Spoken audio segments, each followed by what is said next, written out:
Hey, everybody, and welcome to the Katie Weaver Show. This is Katie. I'm your host. I'm so happy to be here. I started the show in the process of trying to get some tea poured into my cup, so I'm all discombobulated and weirdly not centered on the screen. So I'll fix that. Okay, I don't know what's going on. There we go. Okay, well, whatever. Technology, just do what you're gonna do, I guess. Hi, how are you? How is everybody? I hope that you are all very well. There we go. That's what I needed. I have this weird stomach thing going on, and mint tea is just saving my life. I'm living on it. I'm all here for it. I wish I was still growing mint. I used to have a ton of mint. Now it kind of got choked out by other things, but I sure would be drying it now and using it. Anyway, besides all of that, this is me living on mint tea, but I am so glad to be here. I hope that you guys are all well. I hope you had a good weekend. We stayed home. The last 2 weekends in a row, I've been out of town. This next weekend, oh, I have a big adventure. I'll tell you about it. But it was really nice to just take a day at home or a weekend at home and just work on stuff. So one of the things that we worked on most specifically and particularly was a ton of pottery projects. We have a whole bunch of bisqueware that was ready to be painted or glazed, and we did that. Oh my gosh. My computer's got some weird proclivities right now. For whatever reason, everything I save from Facebook is saving as a JFF. Are you even familiar with JFFs? Because I'm not, and none of my programs will use them. So I even saved them a different way today and specifically saved them as JPEGs, and it happened anyway. I do not know how to win this.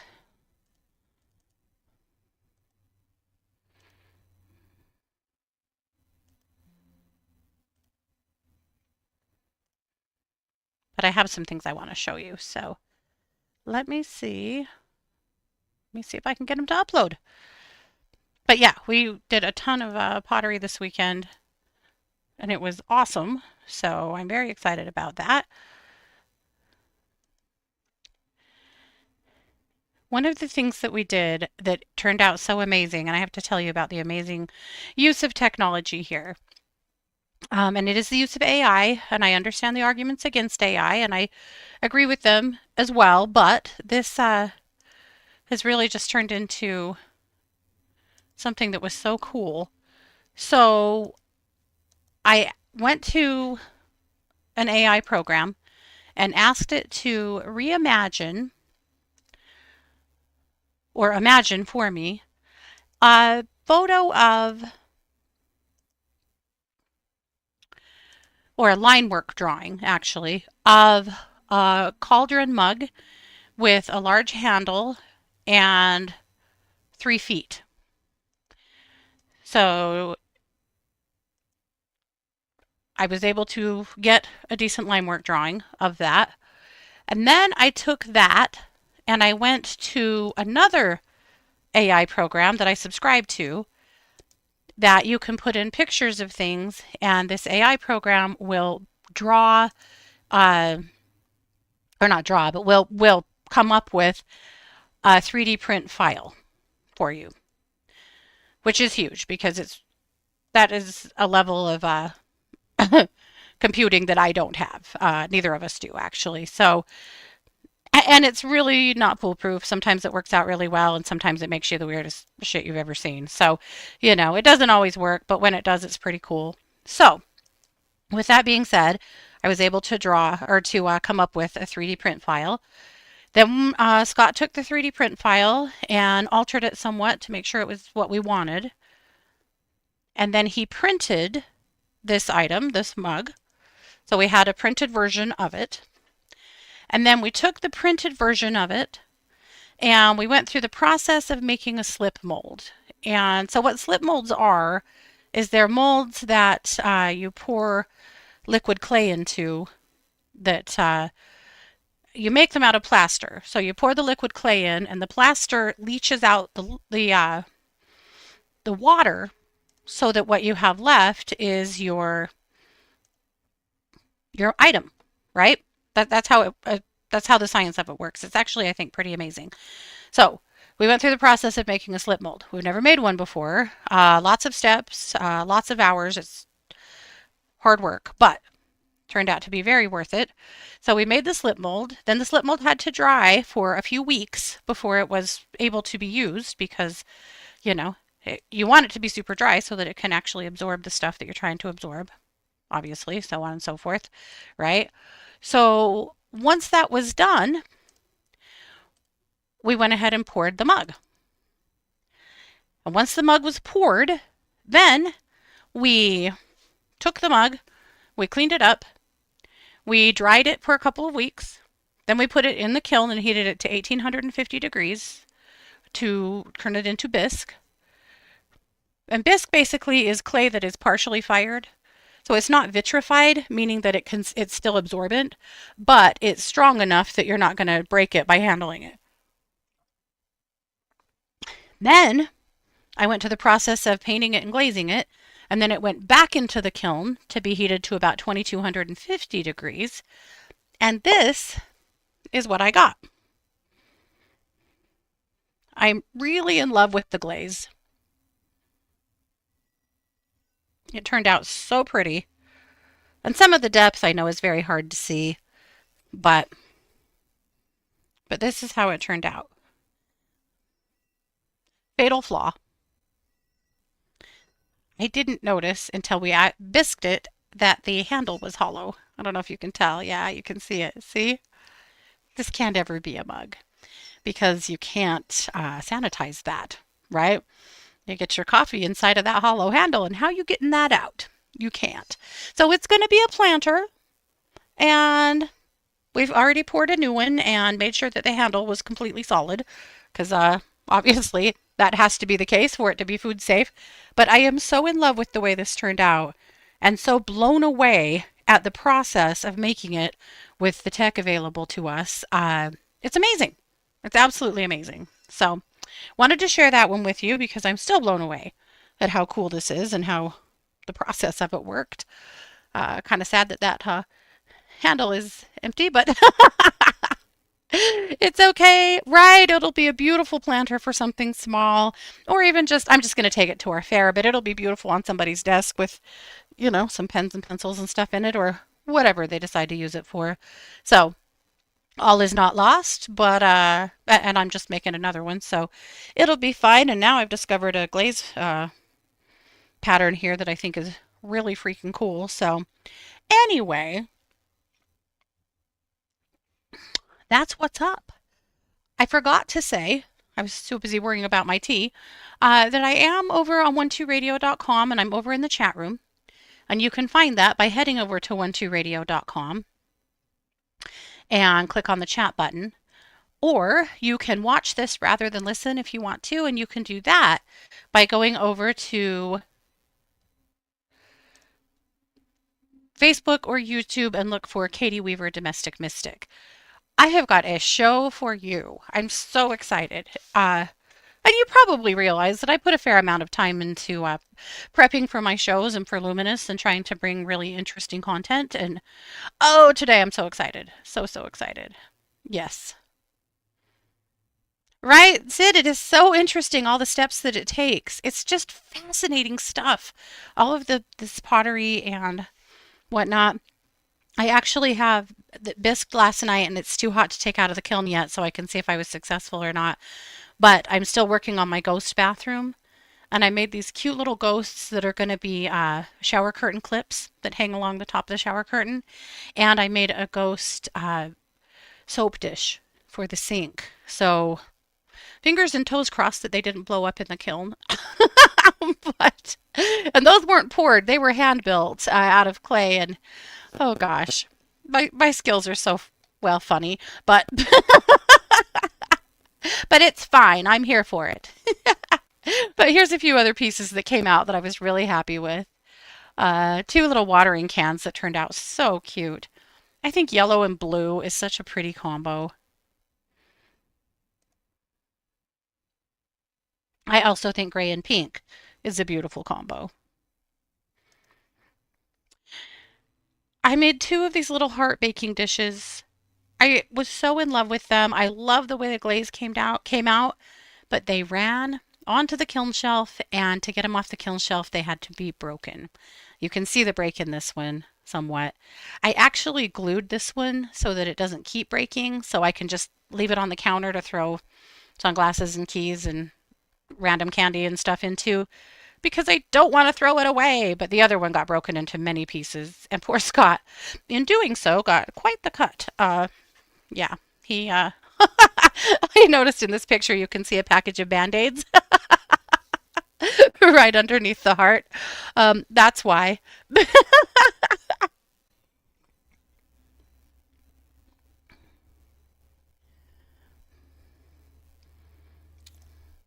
Just another little dish. This plate I am madly in love with. And another bowl.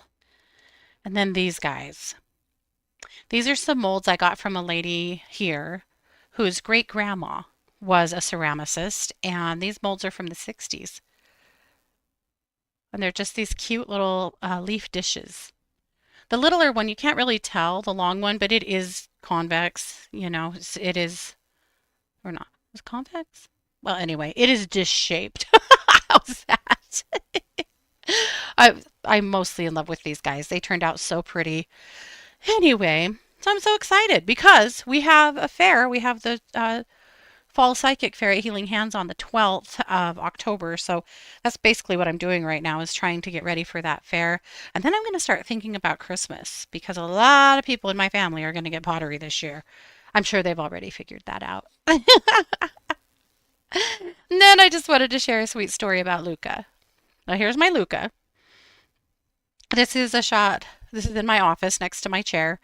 He spends every single show with me. You guys don't know it because he doesn't like to be on camera, but this is him uh, with this towel. So he stole this dish towel out of a clean laundry basket a couple weeks ago and just carried it into my office and threw it down on his bed and laid down on it. And he's been cuddling with it ever since. He doesn't try to get underneath it like Bruno probably would, but it's just his blankie. It's his. And that bed is his. And if anyone else lays on the bed, he paces around and whines and gets real nervous about it because it's his. And a few days ago, Nellie drug the blanket off of his bed, or the dish towel, and I've just let him keep the dish towel. I'm like, what am I out, right? He can have it. That can be his blankie. So she drug it off of his bed the other day, and it didn't take him very long, and he drug it back onto his bed and laid down on it. By God, it's his blankie, and he wants it. Isn't that funny and cute? He's killing me with his blankie. I just think it's so sweet.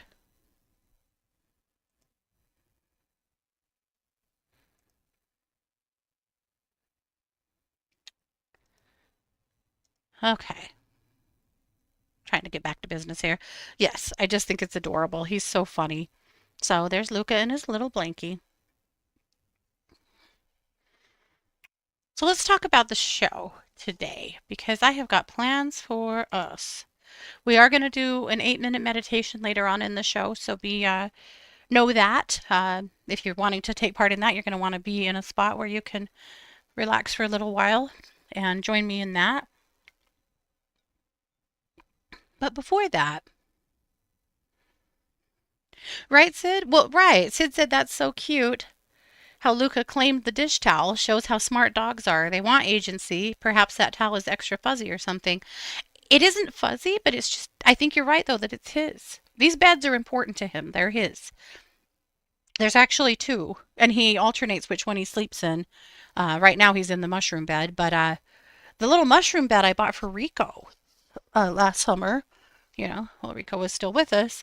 And when I brought it home, I was trying to show it to Rico. I was like, hey, here's your new bed. And Luca was like, oh, thank you so much, and jumped in it. And he's way too big for it, but he crams himself in there and curls up in it. And he was so proud of that bed. It was not Rico's for a single day. But they're both sitting behind my desk, and so he alternates which one of them he lays in. But no one else really lays in these beds.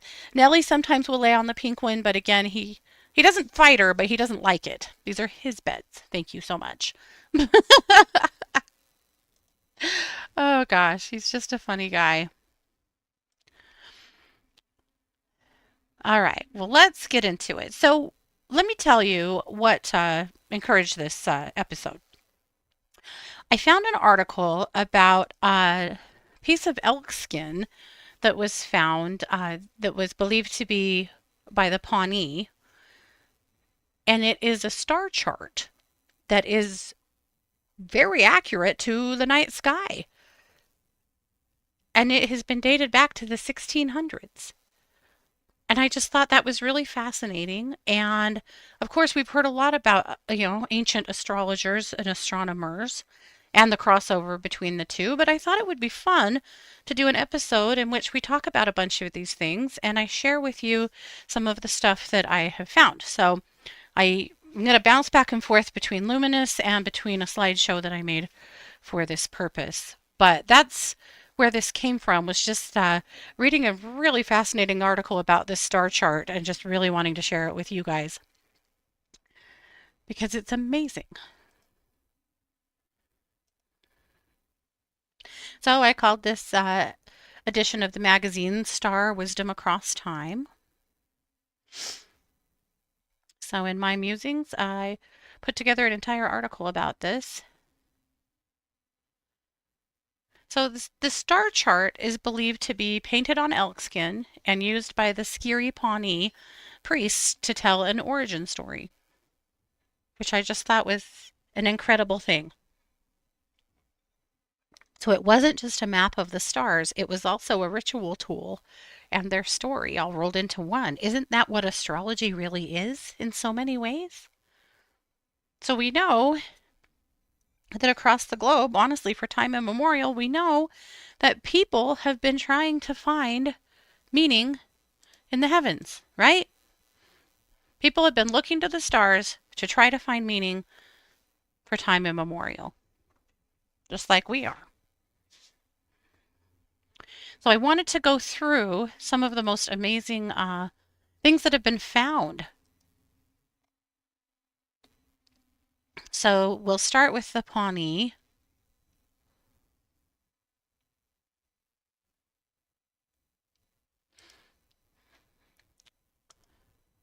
All right, so this is the star chart in question.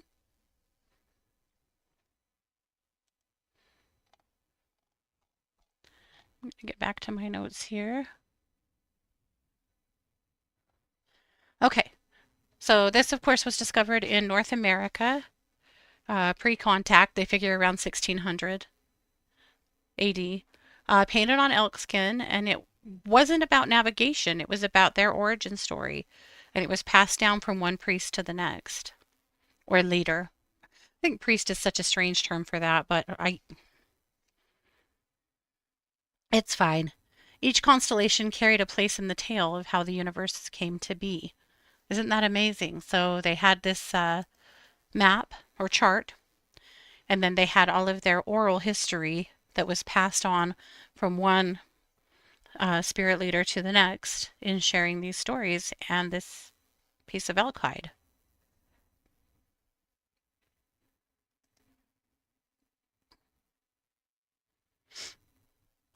And then we have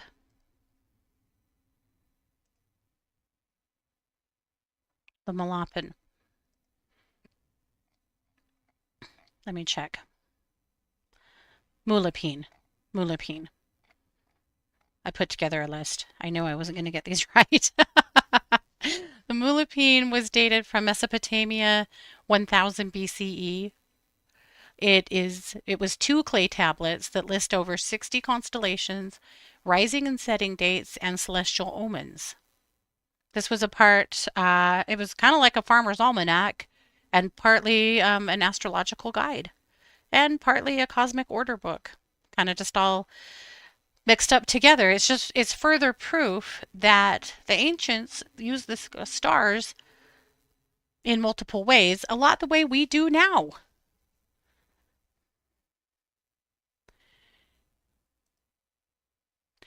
Okay, and now we have these are the Egyptian astronomical ceilings.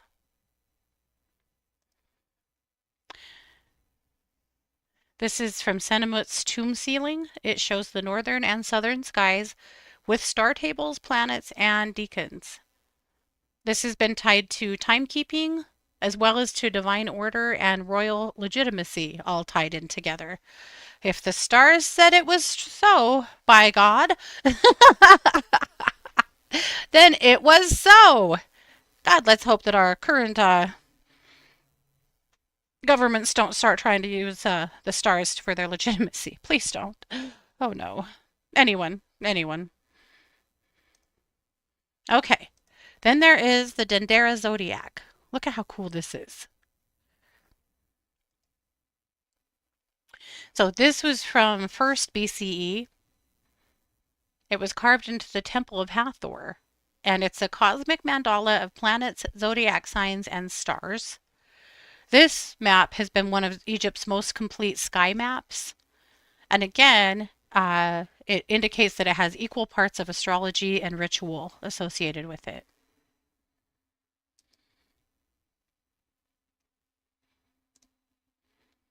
And then we have the Chinese, ooh, Dunhuang.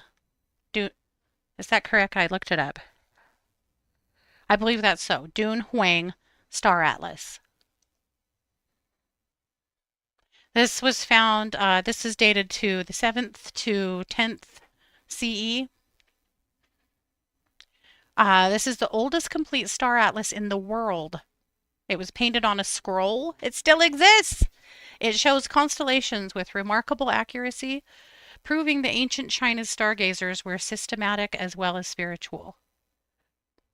It's amazing. It's amazing to me that some of these things still exist on our planet. And then we have, I am looking this one up. Hold on. I have my notes. This is the Chunsang Yulcha Bunya Bunyajidu. Chunsang Yulcha Bunyajidu. That's probably still wrong. I apologize. This is from the 7th to the 10th. Oh, no, I'm sorry. This was from 1395 CE. This is a stone carved map with 1,467 stars and 264 constellations. It was created to fit Korea's latitude. It's both science and sovereignty. This had to do with heaven as well as the new Joseon dynasty.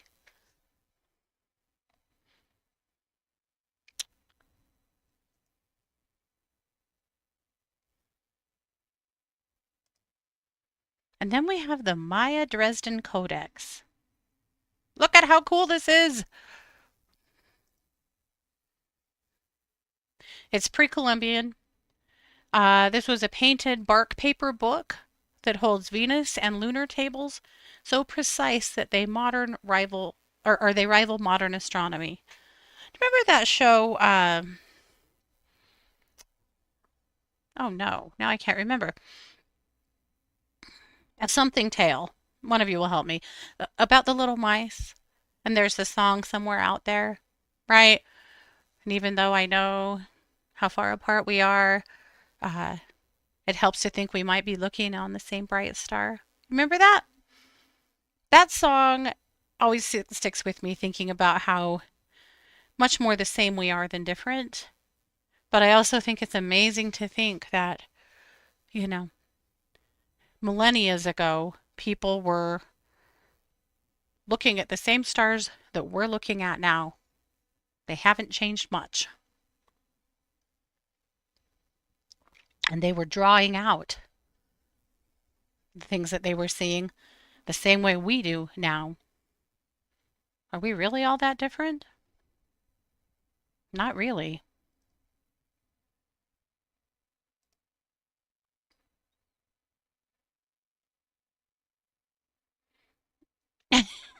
An American Tail, right? It was an American Tail, but tail was Tail. Yep, okay, I got it.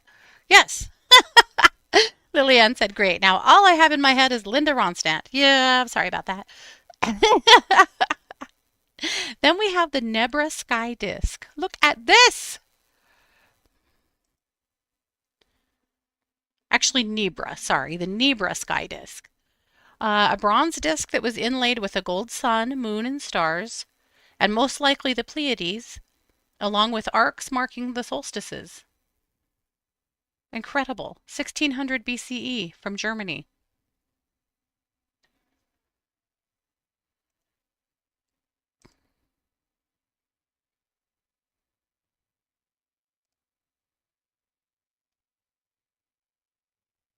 And then we have the Marshall Islands stick charts. This is so freaking cool. So this was pre-colonial 20th century. Frameworks of sticks and shells that encoded wave patterns, currents, and the islands. Navigators memorized them on land and then read the stars and swells at sea. They weren't just maps, they were a way of becoming part of the ocean's rhythm. Amazing.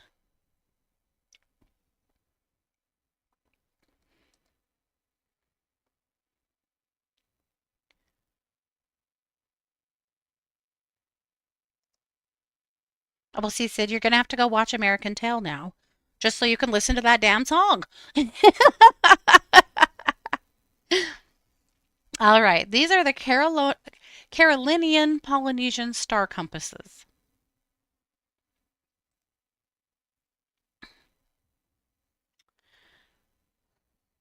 A mental rows of star risings and settings used to sail thousands of miles. These were passed down orally. It was a much There was a written chart, but also a chant that people memorized in order to be able to find their way home.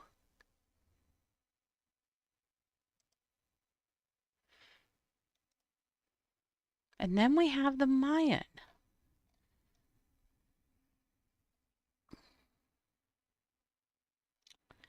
This is El Caracal. El Caracal.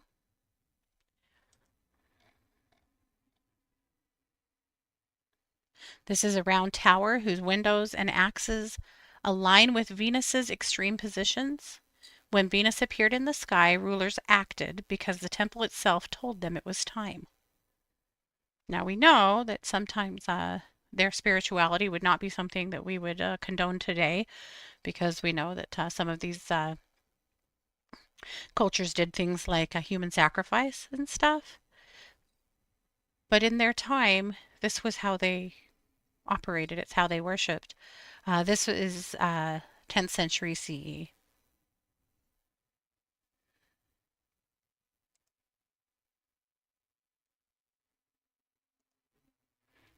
And then we have the Maya E-groups.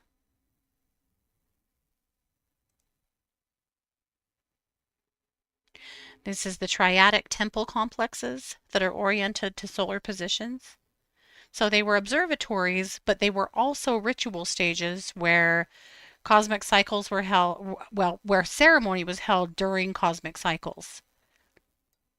The cosmos was a huge part of Mayan religion, government, and spirituality.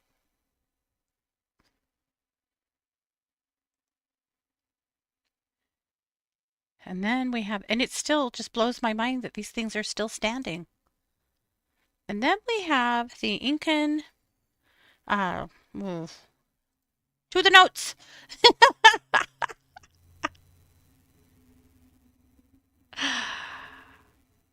Washington. Washington. This is Machu Picchu. What's that big handle thing right there? Well, that is what the priests used to tie the earth to, or tie the sun to the earth.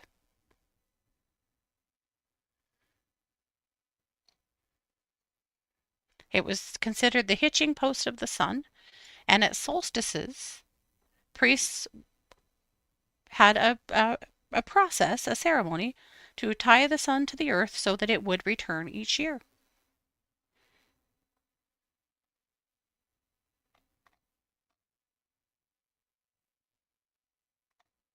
Amazing. And then we have the Incan Seca.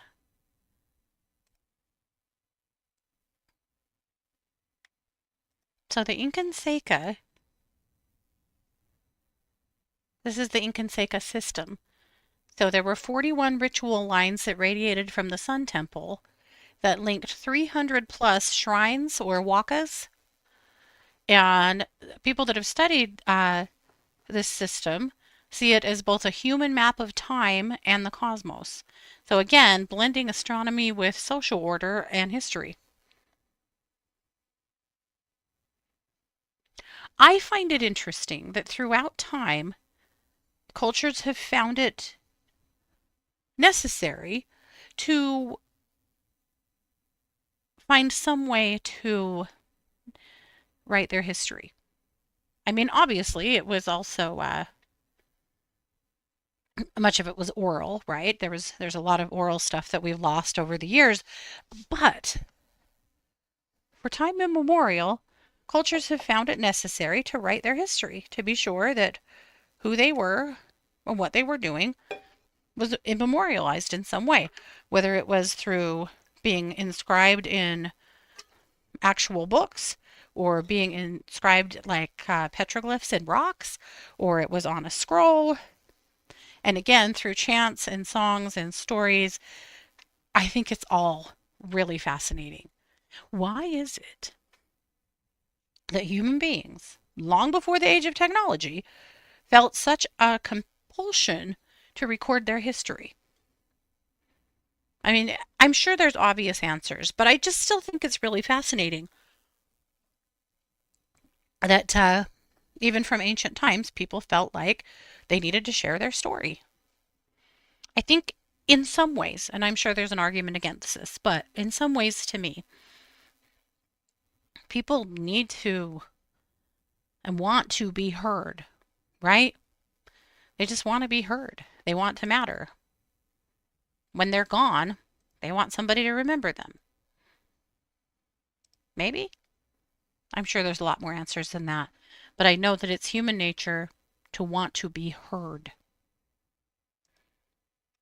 All right. Then we have the sun dagger from the Faja Butte.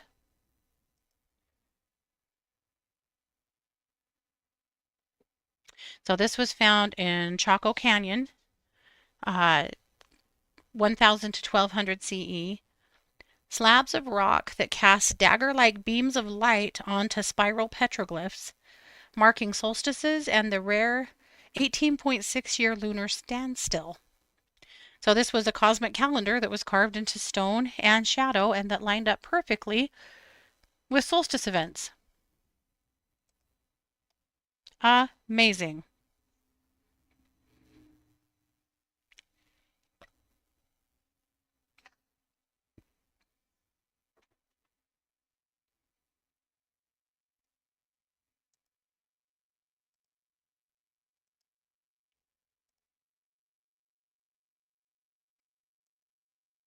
All right, then we have the Bighorn Medicine Wheel in Montana. This one is so amazing too. Or Wyoming, sorry, Montana. This was dated to 1200 to 1700 CE. This is a ring of stones with cairns that line up with solstices, sunrises, and stars like the Aldebaran and Rigel. Here, the ceremony and star watching were inseparable. They were one and the same. Isn't that amazing? Now ask me why I have never been to Wyoming to find this. I haven't. Maybe you can't get anywhere near it. I don't know. But isn't that amazing? And then we have the Hopewell Earthworks from Ohio. Have you ever seen these before or heard of this? I had not. From 1000 BCE to 400 CE, these were octagonal and circular mounds aligned to the lunar standstill cycle. Imagine carrying the moon's long rhythm in the very geometry of your land. Yeah, they actually built these mounds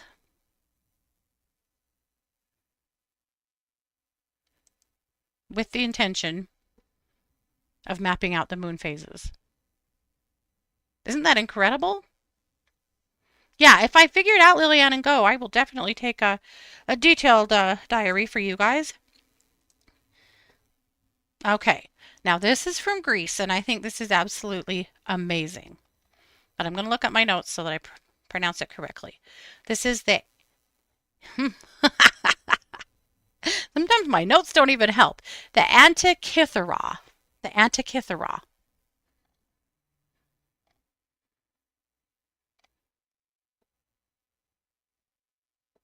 The Antikythera mechanism, it's a bronze gear-driven computer that predicted eclipses, tracked planets, and even noted Greek festival cycles. It was cosmic order rendered in wheels and cogs. Isn't that amazing? Just amazing. And then the Farnese Atlas. You did not know you were going to see a naked man on my show today, but here we are.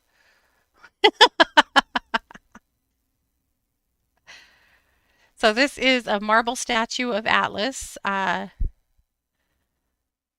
This is the second CE copy of an earlier Greek globe. So this is an idea that had been built on over millennia.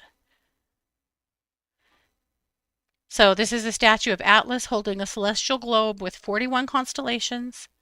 There has been debates on whether it's based on Hipparchus's lost catalog, but either way, it put the sky in stone in its rendering. Amazing, right? Right? That's a lot to carry on your shoulders, right, Lillian? I think we all feel that way sometimes. Yeah. So that's what I discovered on these topics, and I just thought this was so fun and fascinating. I know I probably should have been a history teacher. Maybe, I don't know. Only if I can talk about this stuff.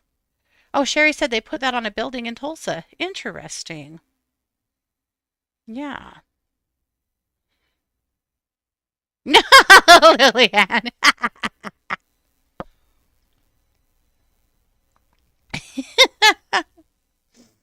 Okay.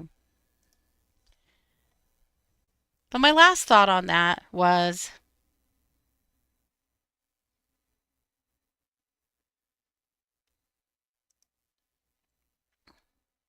let me get back to Luminous now. Sorry for all the jumping around of screens, but you know, the tech is great, but also sometimes there we go. Sometimes there's just a lot. Quelly's delirious here at the end of the school day. Oh, I'll bet you are. Oh, Lordy. You know, I did home daycare for 10 years. I feel this to my core. I know it's not the same, but kids. So yes, it is. All right. So I have a ritual idea for you for this evening or some evening if you're feeling compelled to manage the stars yourself. Step outside and look up and choose a bright star or a planet. You don't have to know its name. You can if you want, but you don't have to. And whisper a story into the night about why it shines. Your own origin tale in your own words. You could even make it about something that happened today or in your world or in your life, right? But come up with your own origin story and link it to a star. When you do that, you're standing with the Pawnee priests, the Maya scribes, the Egyptian temple painters, the Polynesian navigators. We've all used the stars to help us navigate through the world in some way. It is something that binds us all together. We are much more the same than we are different.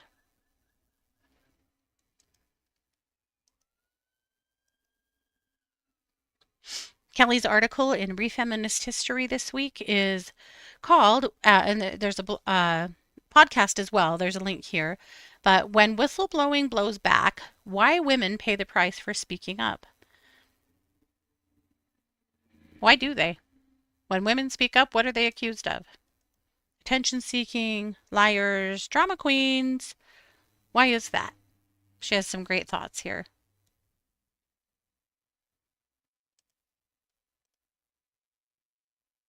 All right. My tip this week is the vastness of the universe meditation, and we're going to do that together here in a few minutes. Christy's energy exercise is the divine spark. Of course, lots of crime over at True Crime, and lots of meditations at Planet Meditation. So there you go. That is luminous this week.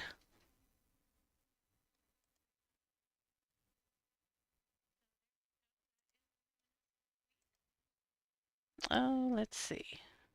Okay. I have a lot of windows open. I got a lot going on over here. I'm going to get us set up for our meditation. But while I do that, I want to invite you guys. There we go. To just get relaxed, get yourself to a place of peace, a spot where you can just focus completely on what we're doing. This is one of those meditations that some people would rather watch and sit quietly with, and that's fine. Or that you may want to close your eyes and get completely comfy, and that's fine too. Totally up to you. But I'm going to pull it up onto the screen so that I can partake with you guys, and I'll see you on the other side of it.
Okay. Deep breaths.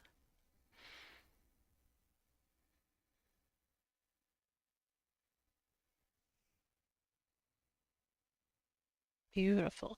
The music was music I bought from binaural beats artist to use in meditations. Yeah. Yeah, I love that one. It just feels so soothing for your soul. And, I've said this many times. Too quick, right? You could have sunk into that one for hours, huh? That's a good one. Uh, I've said this many times, and I'm going to say it again. In a world of chaos that we are currently in a world where everyone wants you to be mad all the time and pick a side and fight for it. And if you're doing that, no hate to you, no shade. We all do that to some degree. It's human nature. So please don't let me make you feel like I'm criticizing anything. I'm not. But it's hard to find peace. It's really hard to find peace. And I think that daily meditation is a way to do that. If you've ever had a moment of saying, I just want to flee, I just want to get out of here, I just want to remove myself, not from the planet, of course, but just from your situation or your housing or your country or whatever it is that has you feeling so caged in, meditation. If you feel incredibly unpeaceful, meditation. If you feel like you're not being heard by anyone around you, go within. Meditation. I've said it a lot the last few years, but it seems like things just continue to get harder, and I wish that wasn't the case, but this is an incredibly important time for spiritual self-care. I would say for empaths, because it is, but also for everybody. Yes, this world is soul sucking. You don't have to give your soul up. You don't. In fact, please don't. And if you feel like you are, first of all, call me and let's get you balanced and centered and back into your body. Because one of the things that I keep feeling like is happening is that with all of the chaos in our world, people are ending up incredibly ungrounded. And then you consume social media and it's just one inflammatory, awful thing after another that just continues to unground you. And when you're really ungrounded, what does that result in? Anxiety, depression, a huge lack of being able to balance yourself, a lack of being able to make good decisions, and a complete aside from your goals. A complete aside from your goals. That's the worst part, right? If you are kept in constant chaos and you are constantly ungrounded and you're constantly focused on the harder things in life, and you're going to be sometimes, no shade, right? You're going to be. This is life. This is just how it goes sometimes. But I'll tell you what, it makes it hard as hell to be able to make decisions that are in your best interest, and it makes it so hard to accomplish your goals. Years ago, when I studied generational poverty, one of the hallmarks of generational poverty is living in survival mode every day. And when you live in survival mode every day, you make the decision that satisfies today. Maybe it's going to screw you over tomorrow. Maybe you're going to steal the loaf of bread today to feed your family, regardless of whether it puts you in jail tomorrow. I know that's an outrageous, that's a long stretch. I get it. But do you see what I'm saying? When you're in survival mode, you're living for today. You have to fill the needs of today. You have to staunch the bleeding. You have to tend to the wound right now, regardless. Say you're out rock climbing. I know we all do that, right? And your friend falls and they have a compound fracture and they're bleeding out. What do? You're going to put a tourniquet on their leg, right? Maybe you have one in your first aid kit, or maybe you make one out of somebody's clothing or their belt or their strap or whatever. You're going to put a tourniquet on that leg. Does your tourniquet mean that they're going to lose their leg? Maybe. Maybe. It could happen. But if you don't, what happens? They bleed out and die. So you're in this position where you have to make a decision that has a terrible outcome, maybe, but you don't really have much of a choice. Something has to be done, right? You have to stop the bleeding somehow, or they're not going to live. That's what living in survival mode feels like. We are in a world right now that wants you to be in survival mode. I don't know why. Maybe we're just easier to control or easier to distract, or maybe it's just the way things are.